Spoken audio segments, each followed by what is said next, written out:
Hi. So, so have you ever got lost driving?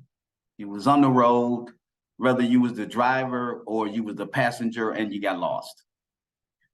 And after getting lost, you experience all type of feelings, whether it was afraid, fearful, shame, disappointment. You was angry because you made a wrong turn, or maybe it was an object. Maybe you lost something around the house and you just had it and you was looking for it and you really had no clue where it was at, and your anxieties was at 10, and you was disappointed, you was angry, and you didn't want anyone to bother you. Because why? Because you were still upset because you lost something, and you was experiencing some anger, some disappointment, some shame, or whatever it was that you was feeling. That's how I came into the child welfare system. Came into a system where I had no clue about. I had no clue. I was angry. I was disappointed. I was upset. I was afraid because I thought that everybody in the child welfare system was working against me. My name is Gregory Cox. I am a fatherhood expert. And here's 3 points that I want to present to you as it relates to fathers engaged in the child welfare system. And number one, when I came into the child welfare system, I was angry. I was angry. Not only was I angry because I was thrown into a system where I had no clue, I had no information about. The only information that I had was the information that was going in my ear that was coming from the community that I was living in. With this system, they working against you. They just trying to take your children. They don't want to do anything for you. That was my thinking, and that's how I came into child welfare system. I came in vulnerable at the age of 28 with 8 children in child welfare. Not only was I vulnerable, and I don't know about you, but whenever I'm feeling vulnerable, it's risky for me because it's hard for me to tell you how I feel, and I don't know if you're going to take what I feel and use it against me. And so I was vulnerable. I had no clue, and so I came in with a mindset of the information about a system that I got from people that I knew. I was sober. I had just got out of treatment. I was trying to really work some things out, and I had no clue. And so one of the first things I had to do is I had to readjust the way I was thinking about the system, and readjust for number one, my anger, me being upset and disappointed. Why? It's because I was thrown into a system where I felt I had no clue. And let me say this, I was guilty. I was wrong. I neglected my parental responsibility in order for me to satisfy my drug and alcohol addiction. So I was wrong, but that's not everybody else's case. Imagine a father coming into a child welfare system and he had totally nothing to do with the allegation and the case, but then he get the information about the child welfare system later. And he's already coming in angry, disappointed about the whole situation. Because for me, when I came up, it was the man, you supposed to be the provider, you supposed to be the protector, and then here you is in the system and you want us to help you. And so going into a system where as though I just believed that everybody was working against me. But lucky for me, I had a support system. I had a support system of the support people in the meetings that I was going to weekly, and they was encouraging me and inspiring me for number one is to stay clean off drugs, is to stay sober. And they was encouraging me, Greg, you can do this. Greg, you have what it takes. Get the information that you need, and you're going to get your kids back. And so I would go to that support system, and they helped me begin to change my thinking.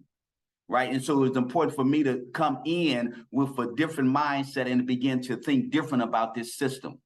Right. And after I changed my mindset and I came into a system where I had to change my thinking and begin to be open-minded and listen and hear what was available to me, because I thought everybody was against me.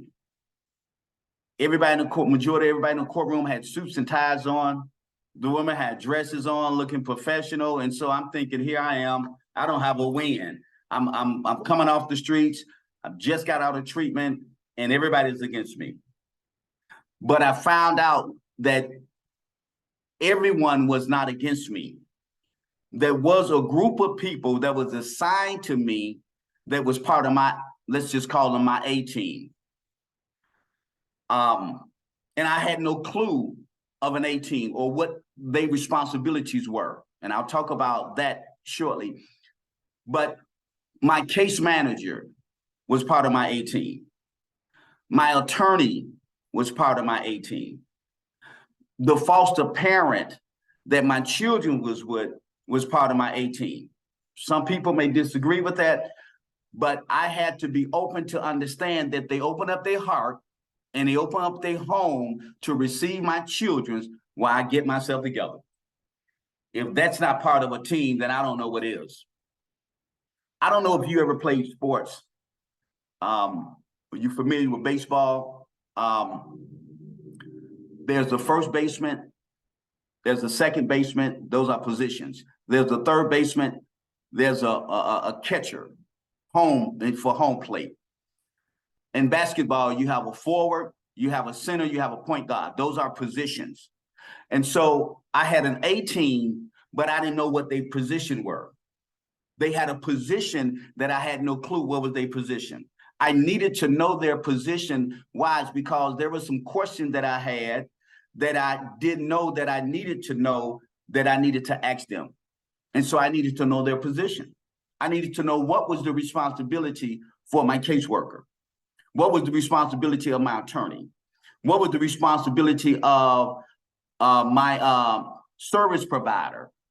I was in substance abuse outpatient. My counselor was part of my A team. Why? It's because they was my mouthpiece. They were the ones who was going to go into the court system and speak up for me. But I had to give them something in order to speak up for me about. Right? I had to give them something. I had to give them some information in order for them to speak up for me. Because again, I'm coming in with trust issues. I don't know this system. I'm believing everybody is against me. Everybody believe that you're the man. You were supposed to have it together. The nerve of you to get your family broke up because you wanted to use drugs and you wanted to do what you wanted to do. And now the family is gone. The mother is gone. And now here you want us to help you. That's a reality. That's a reality. And that's how sometimes dads come into the child welfare system. And so I think it's very important when we engage with fathers that first opportunity may be the one that allow him to stay and participate, or be the one that may allow him to run and say, look, you know what? I'm done. That's it. Y'all handle it. I'm done. Y'all do what y'all want to do. Why? It's because if he don't feel welcome, if he don't feel like someone is listening to him or want to help him, because he's already, I mentioned that we come in angry because we're lost. I don't know if you've been lost. You come in angry, disappointed, mad, confused, baffled. You experiencing some inadequacies, some incompetence. There's a lot of host of things that's going on. And then I don't know how to ask you, what do you need from me in order for me to get my kids back? Because I'm thinking that everyone is against me. So the first thing I needed to do was to change my attitude.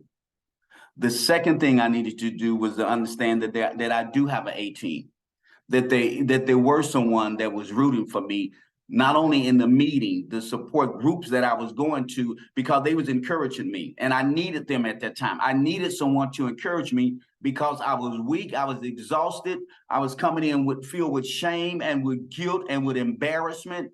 We have to understand that not only do the fathers come in with that, I believe parents, period, come in like that, thrown into a system and they have no clue how to operate out of a system that's been operating for years.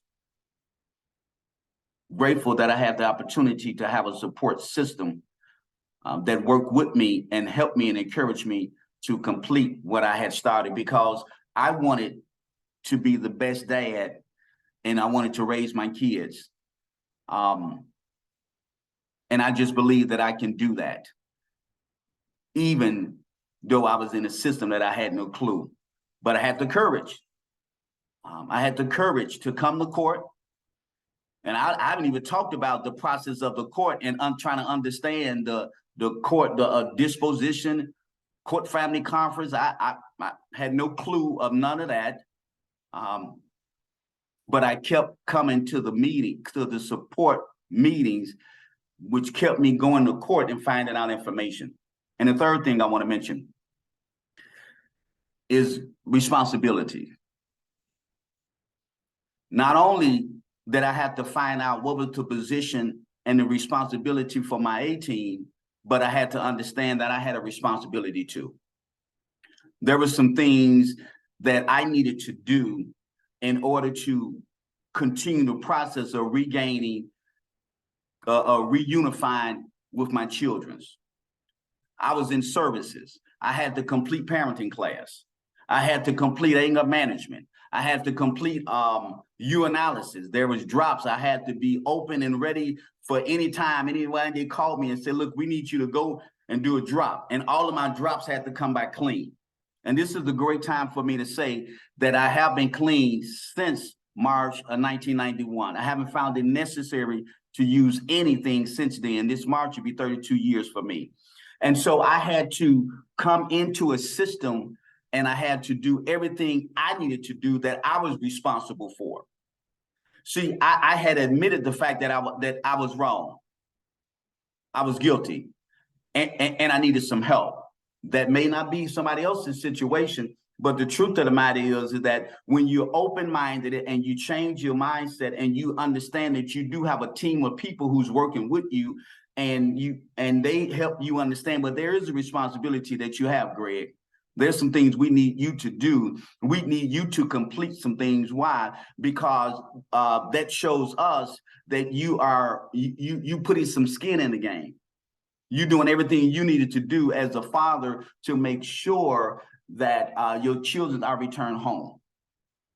I attend every court hearing. I had to go to 12-step meetings with a form, and I had to have the chairperson to sign the form, and I had to bring the form back to my case manager. Why? She needed to see that I was attending meetings and I was being responsible to not only to the service plan that they gave me, that because there was a service plan of some things that I needed to complete, and I needed to make sure that I completed the service plan. And so I had to go to support meetings. Now, I was gonna go to the meetings if they never gave me a sheet of paper, because I was ready to change. My life was in shambles. I was homeless, jobless, penniless, and I was lost, and I was ready to make change. So I was going anyway. But I had to go and I had to get proof that I was attending the support meeting. Why? It's because they wanted me to be accountable for making sure that everything that needed to be done, that it was being done on my part, right? I had to show up, and then after things started getting better, they started letting me see my kids. I started having supervised visits, right? And that was why I began to see my kids, supervised visits. Now I began to have unsupervised visits. I began to have overnight visits. I can pick them up on Friday and I would keep them until Sunday. And that was like, all right, we moving. And so I was able to see the progression of me doing everything I needed to do. And then one time I went to court and they gave me 3 of my sons and they said, okay, you can have custody of your sons. So I walked out of the courtroom the first time with 3 of my boys as a single father who had navigated the child welfare system. The work that I do today, making sure that I'm constantly encouraging fathers to be the great person that they are, encouraging providers to say, hey, look, give him a chance, give him the opportunity to get the information, let him know that what he's experiencing is important for us to know that, so that we can further help you and understand what do we need to do in order to help you. It's important for providers to make sure that he's welcome, he feel welcome when he enter into a facility. It's important for that. It's truly important for us as providers, as father engagement experts, to make sure that we let him know that, look, you're not by yourself. There's help available. The workshops fatherhood workshops is available to you. When I came into the system at 28, there was no fatherhood programs, not one. There was no national fatherhood initiative. There was no literature for fatherhood. This happened in the early 90s. This was coming out the crack academic time when the 80s, when a lot of the babies, it was over 10,000, 20,000 kids in child welfare system during the 80s and the early 90s. There was no programs like this. There was no partnering with parents. There was no program to work with fathers. And I was 28 with 8 kids in child welfare system. I had to figure it out. But today, the services that we have available today for fathers, I'm truly grateful that we have those services and we're able to give him information that he needs to better himself and to help him better reunite and engage with his children. Thank you for listening.